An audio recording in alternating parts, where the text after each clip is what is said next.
Formal nang hiniling ng kampo ni dating Pangulong Rodrigo Duterte sa ICC ang kanyang pansamantalang paglaya habang nililitis ang kanyang kaso. Live mula sa Mandaluyong, nangunguna sa balita si Camille Samonte. Camille, ano-ano mga nilatag na rason ng kampo ni dating Pangulong Duterte para pagbigyan ng kanyang interim release?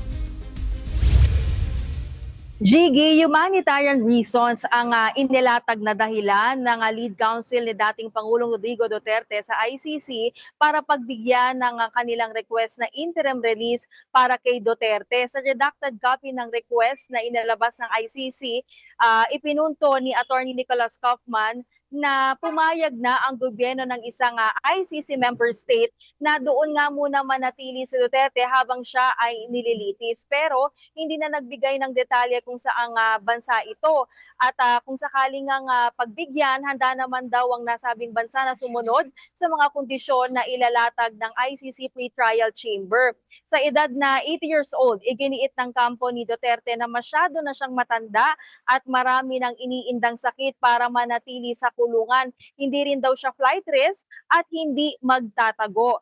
At sa ngayon, wala pang desisyon ang ICC kung pagbibigyan nitong hiling ni Duterte. Pero sa kopya ng request, nakasaad na nakipagdialogo na ang Defense Counsel ni Duterte sa ICC prosecutors at hindi umano tumututol sa posibilidad na paglaya nga ng dating Pangulo. Gigi? At Camille, may reaksyon na ba mga pamilya na napatay, itong mga kamag-anak napatay sa drug war?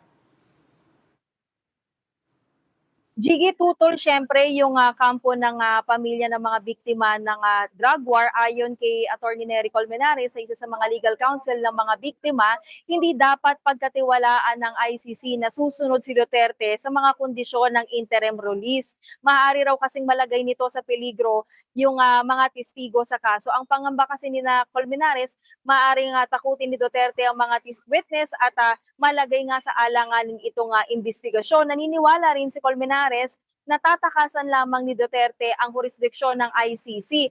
At ayon naman kay ICC accredited lawyer Joel Butuyan, may mga napagbigyan na raw noon ang ICC ng interim release pero para lamang ito sa minor offenses. Kaya dadaan pa rin daw ito sa proseso at kailangan ng matiyak na masusunod nito ang mga kondisyon. At kahit nga na mapagbigyan ng interim release si Duterte, kakailanganin pa rin na personal siyang dumalo sa paglilitis. Gigi? Yan po ang ulat ni Camille Samonte mula sa Mandaluyong.